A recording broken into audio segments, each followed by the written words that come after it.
पे दौरिया भोर हरी में 4 बजे। देवरू लेके चली है सिर पे दौरिया भोर हरी में 4 बजे।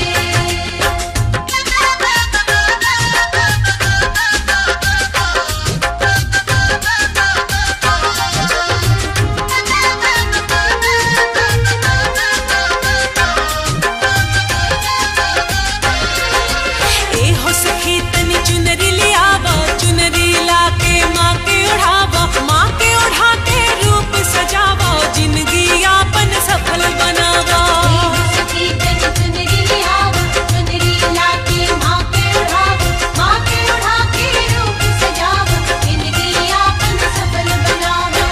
सुनाए हमारी सजनिया तू घर के लक्ष्मीनिया नु हो। सुनाए हमारी सजनिया तू घर के लक्ष्मीनिया नु हो। छठी मैया के बैठी चरनिया तब करी जा पूजनिया नु हो। छठी मैया के बैठी चरनिया तब करी जा पूजनिया नु हो।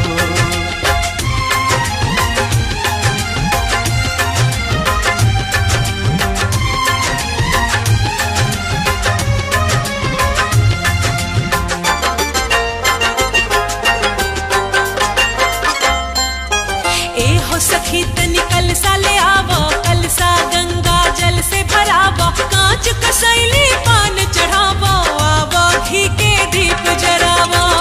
सखी तनी कलसा ले आवा,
छठी मैया दे दाना गोदी में ललनावा की है बासा पनावानू हो। छठी मैया दे दाना गोदी में ललनवा की बासा पनवानू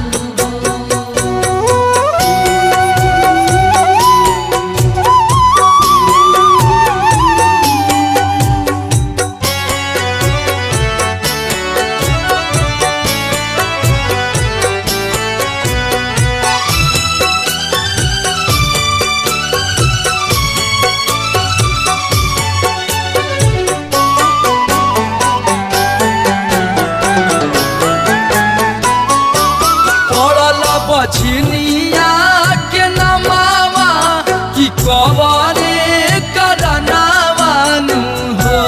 पड़ल बछनिया के नमावा कि कवरे करनावानू हो। हे छठी मैया सोची सोची ढर लानाया नावा कि कुहू के ला मनावानू हो। छठी मैया दे दाना गोदी में ललनवा की बासा पनवानू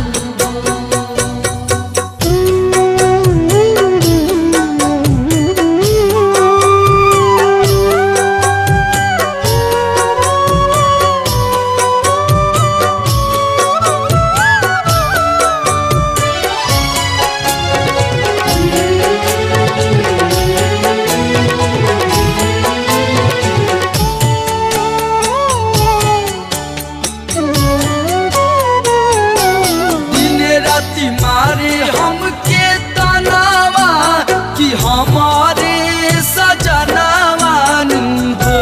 दिन राति मारे हमके तनावा कि हमारे सजनावानू हो।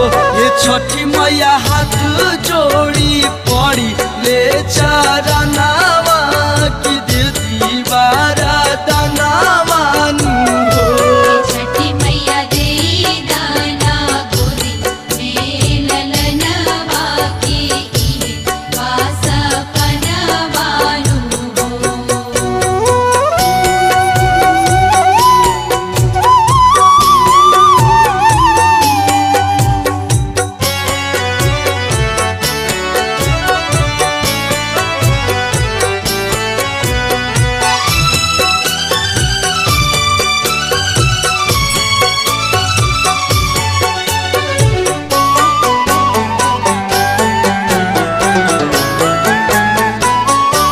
जरी जाई आस के ध्यानावा जो देबू तू ध्यानावानू हो।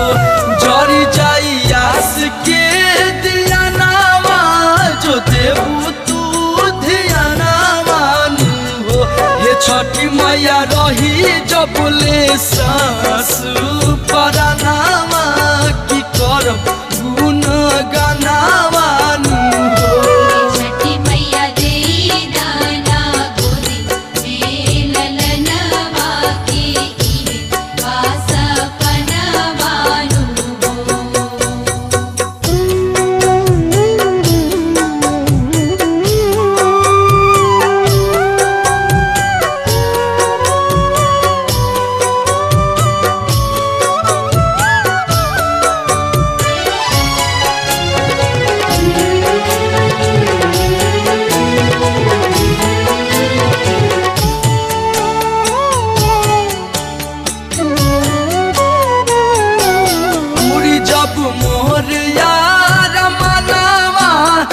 करब हम पूजनावानू हो। पूरी जब मोहरिया रमनावा तो करब हम पूजनावानू हो। ये छठी मैया कोसिया भराइब हम मंगनावा कराइब जागरनावानू हो। चाही नाही अन्न धन खजनावा से कवनो रतनावानू हो। ये छठी मैया दे दाना गोदी में ललना बासा पनावानु हो। छठी मैया देई दाना गोदी में ललनवा के इहे बासा पनवानु हो। छठी मैया देई दाना गोदी में ललनवा के इहे बासा पनवानु हो। छठी मैया देई दाना गोदी में ललनवा के इहे बासा पनवानु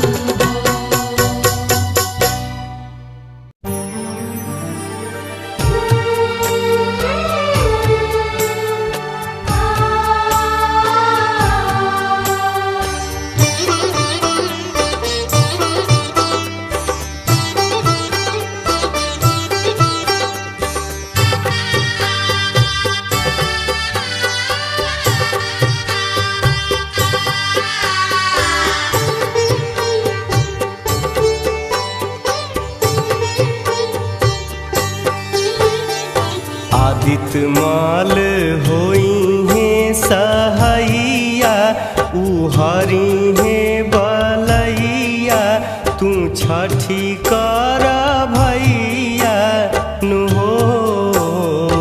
आदित्य माल होई है सहैया उहरी है बलैया तू छठ कर भैया नु हो। आदित्य माल होई है सहैया उहारी है बलैया तू छठी कर भैया नु हो। आदित्य माल होई है सहैया उहरी है बलैया तू छठ कर भैया नु हो।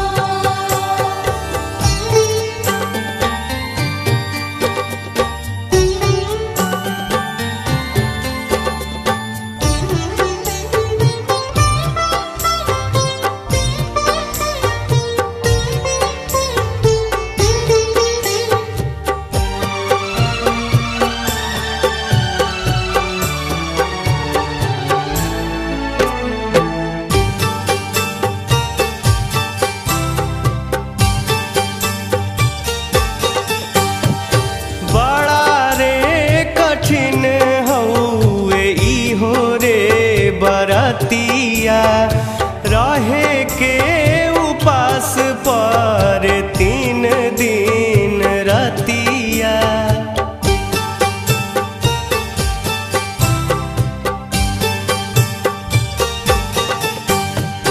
बड़ा रे कठिन हउए इहो रे बरतिया रहे के उपास पर 3 दिन रतिया खुश हुई हैं आदि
खेले बराबर दीना नाथ उ सबके कई दीहे सुबरन शरीरिया उ हरिहे फिकिरिया तू छठी कर भैया नु हो।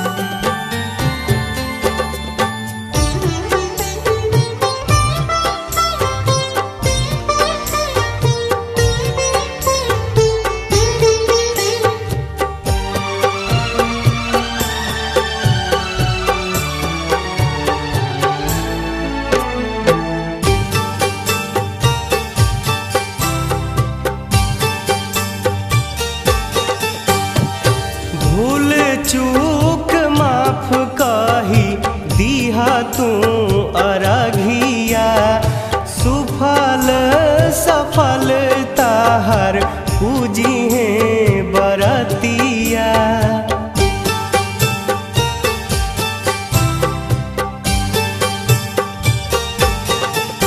ओ भूल चूक माफ कही दीहा तू अरघिया सुफल सफल ताहर पूजी है बरतिया। कटी जई है कुल्हिए विपतिया तू माना मोर बतिया तू छठी कर भैया नु हो।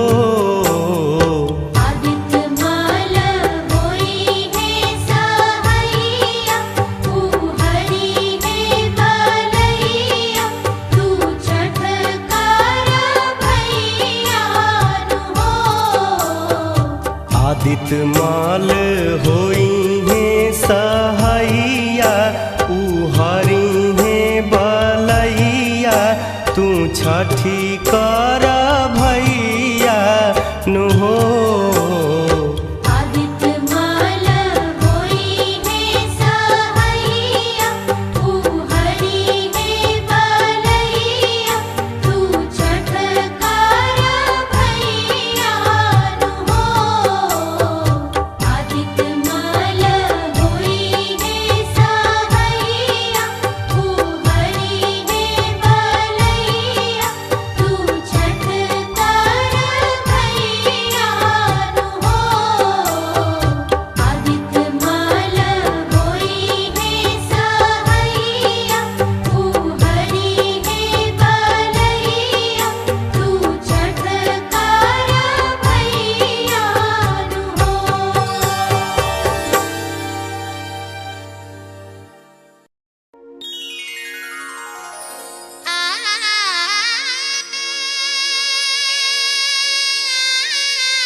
गराजी देवा बरी से ले ओरिए ओरिए मधु चुए ओरिए ओरिए मधु चुए ओरिए ओरिए मधु चुए।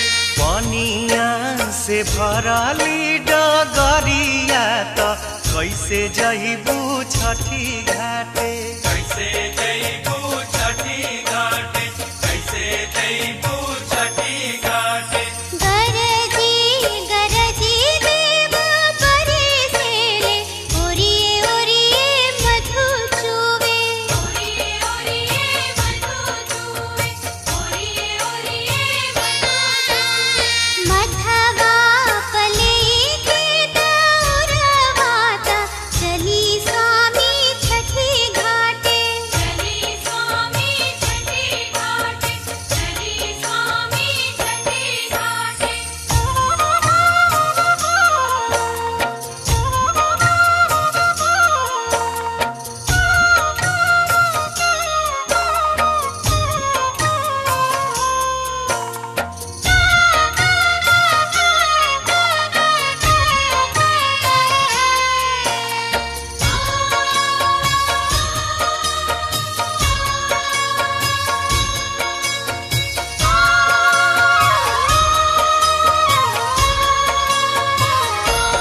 लागता कि आई जाई बदरी जमीन पर, काहे के कुपित देव भैले ही दिन पर।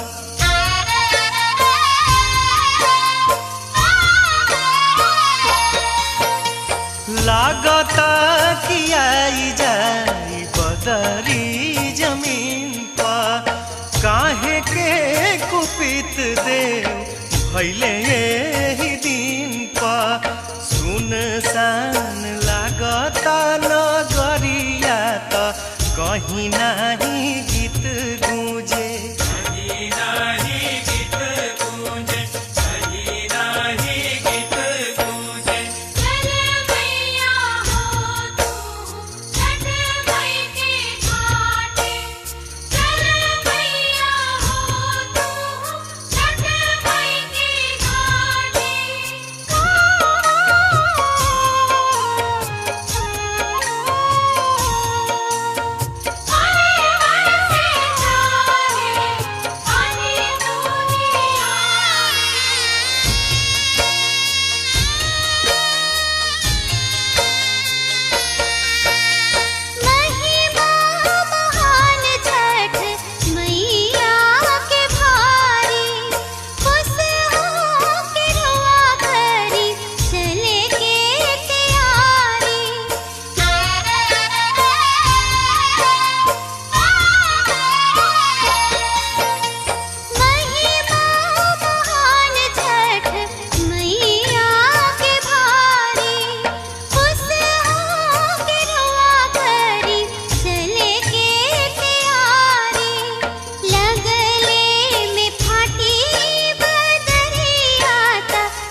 लेला तू गोदिया त मुखिया हम ले हब कान्हे, मुखिया हम ले हब कान्हे, मुखिया हम ले हब कान्हे।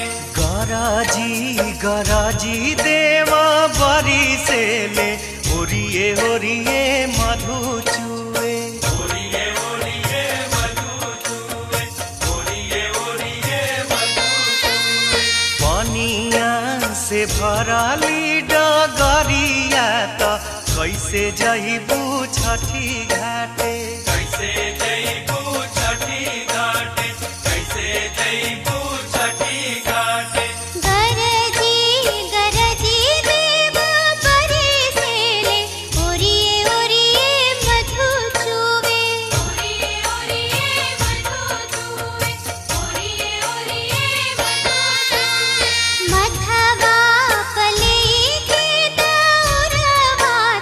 चली स्वामी छठी घाटे।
पेन्हले महादेव पियरिया पेन्हले महादेव पियरिया माथे दौरा उठाए गौरा के शोभिला चुनरिया गौरा के शोभिला चुनरिया घाटे चले हर साल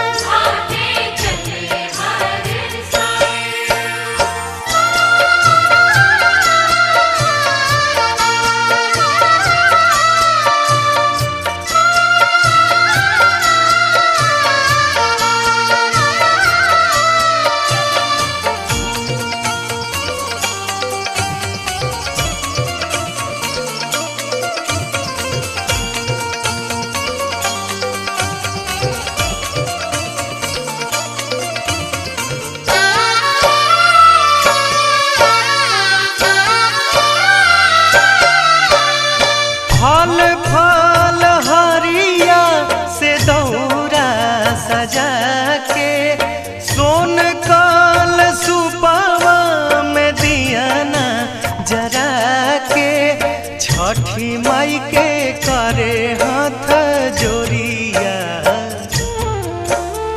छठी माई के करे हाथ जोड़िया भीख मांगे सिर नाय गौरा के शोभिला चुनरिया गौरा के शोभिला चुनरिया घाटे चले हर साल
जल बीच ठाड़ भइले अरघ के बेरिया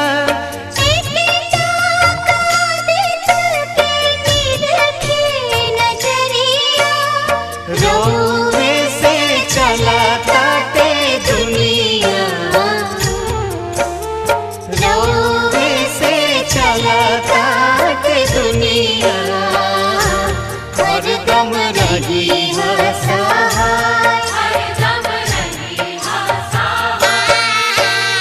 गौरा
चौडरा तनी सुनी बेटा के गरजी बाबा जल्दी ललकी किरण बिखराई आज उगी आदित भोर बिनुसार हो दिया जल बीच कर मोरी माई दिया जल बीच कर मोरी माई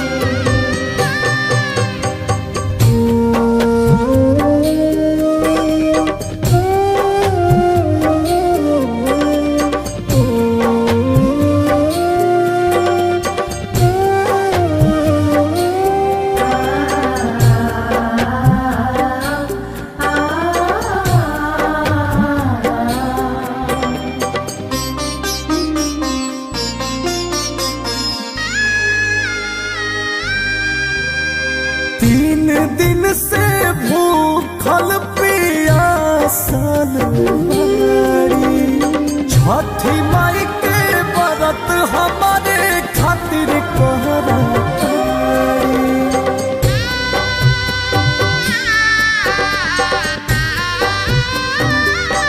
जो हता नया नवाजी देही दरसनवाजी आरे बहुत सीताली बयार हो डरवाला गो पछाड़ लागी जाए आज उगी आदित भोर भी नुसार हो बिया जल बीच खड़ मोरी माई दिया जल बीच कर मोरी माई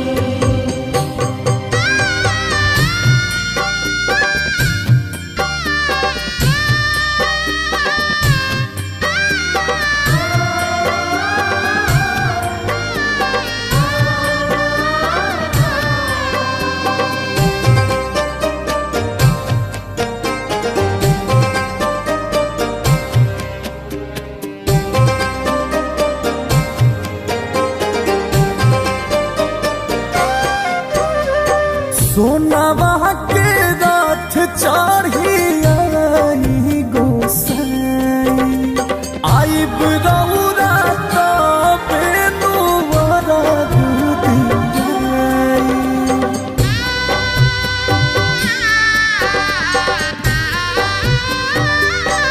रोजनिया न जाई लाली देखा जाई बलका कुछ राजा करेला गुहार हो रउआ चरण में सिरवा झुकाई आज उगी आदित भोर भी नुसार हो दिया जल बीच खड़ मोरी माई आज उगी आदित भोर भी नुसार हो दिया जल बीच खड़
रुको, छठ घाट पे बकरी लेके कहाँ आ गइलो? अरे पागल उगल नानू बाड़ो, यहाँ छठी मैया के पूजा होता, लेके जा बकरी। घेर भाग।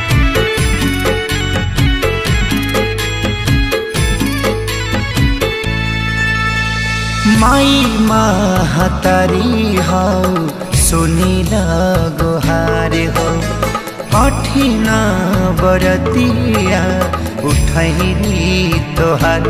जग तोहे जानेला ममता के बहानेला, करी कर जोरे छठी मैया घाटे सिरवा नवाई, घाटे सिरवा नवाई।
गोसैया हरस रघुवा बलैया हो बरती पहो के ले सहाय चैत कटिकावा में छठ के बरतिया हो करे जे तन मन लाए आदित्य गोसैया हरस रघुवा बलैया हो बरती पहो के ले सहाय सिर नाइया नो पंकज पाड़ल पैया हो सिर नाइया नो पंकज पाड़ल पैया हो कि चढ़ते कटिकावा छठी मैया आइली पूजली सब रतिवैया हो कि चढ़ते कटिकवा छठी मैया आइली पूजली सब रतिवैया हो ब्रह्मा के दुलारे बिटिया छठी मैया हो ब्रह्मा के दुलारे बिटिया छठी मैया हो कि चढ़ते कटिकावा नैहर आइली पूजली सब रतिवैया हो कि चढ़ते कटिकवा छठी मैया आइली पूजली सब रतिवैया हो कि चढ़ते कटिकावा नैहर आइली पूजली सब रतिवैया हो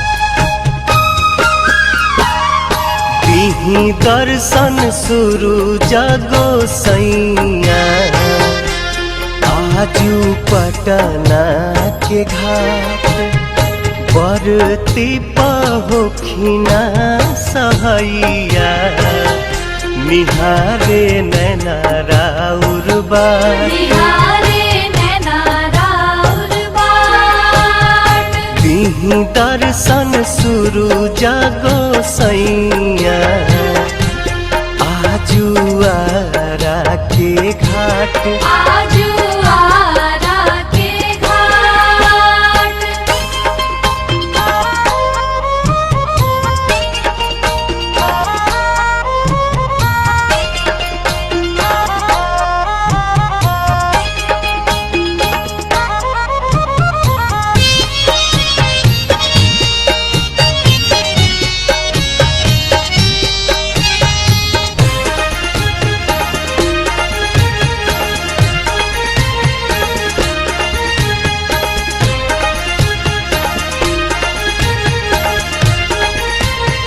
जय छठी माँ तिवारी अर्घ देवे अइली गंगा घाटिया रौए तरस के बेकल बाटे अखिया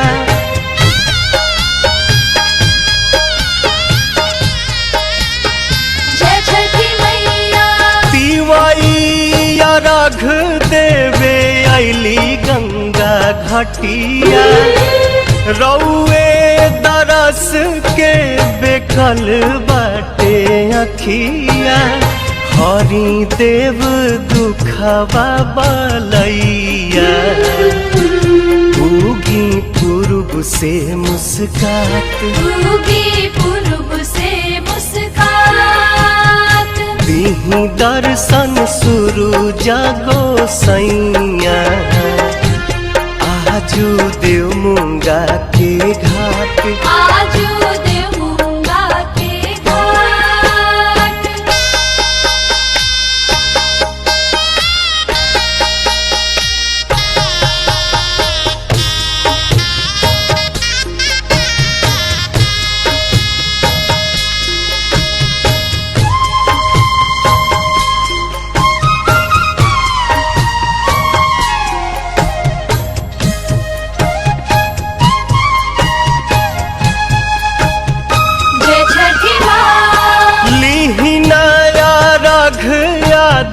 दीही आशीर्वाद जी बरतिन के पूरा करी मन के मुराद जी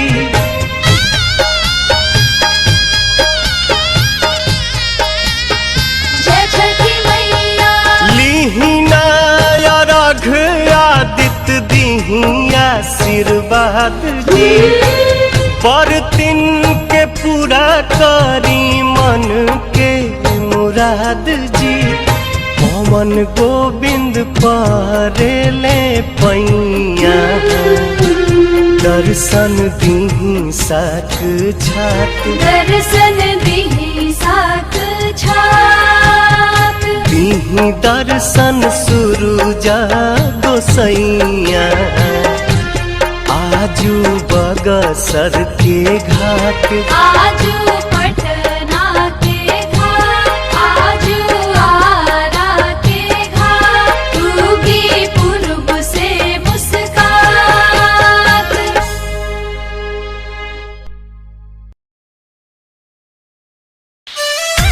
बोला बोला छठी मैया की म्यूजिक बाय शंकर सिंह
श्रोतागण के अक्षरा सिंह की तरफ से प्रणाम और छठ पूजा की ढेर सारी शुभकामनाएं। इस छठ पूजा के अवसर पर मैं आप सभी के लिए एक गाना गाने जा रही हूँ जो कि आपने पहले भी सुना होगा। ये बहुत ही पारंपरिक गाना है और न जाने कितने दिग्गजों ने इस गाने को गाया है और मुझे उतना अच्छा तो नहीं आता है गाने, लेकिन फिर भी एक छोटी सी कोशिश है आप सभी लोगों के लिए। उम्मीद है आप सबों को बहुत अच्छा लगेगा ये गाना।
गीत छठी माई के गाए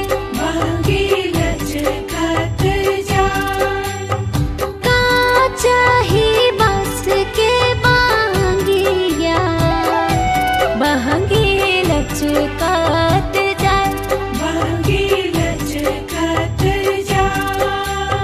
पेन्ही ना